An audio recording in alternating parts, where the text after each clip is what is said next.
little affair. Mr. Speaker. Call Alfred Naru. Thank you, Mr. Speaker. I stand and take a call on the Local Electoral Amendment Bill number 2. Mr. Speaker, there has been increasing public concern that the Local Electoral Act of 2001 does not require candidates for local authority elections to provide the same degree of transparency and accountability in regard to donations as that required of parliamentary candidates. This bill forms part of the government's response to recommendations of the 2 reports for the Law Commission and recommendations by the previous Regulations Review Committee.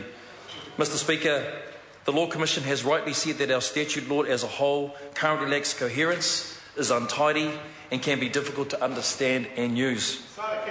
The legislation bill supports the efforts of the Parliamentary Council Office and the Law Commission. Point of order, Charles Chauvel. Mr. Speaker, I think somebody might point out to the Speaker that he's speaking about the legislation bill which is yet to be debated.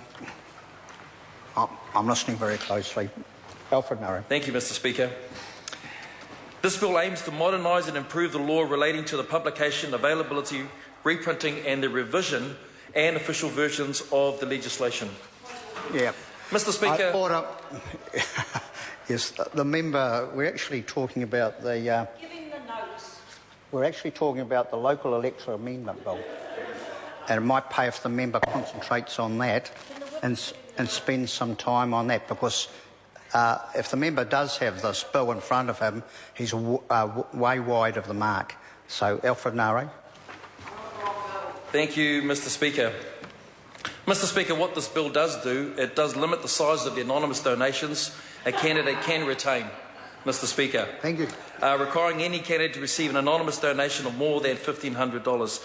Mr. Speaker, we do realise that this is something that's important to the public, giving them confidence and the ability to be able to trust. Mr. Speaker, I know as my first foray into politics was actually in the 2010 Auckland City elections.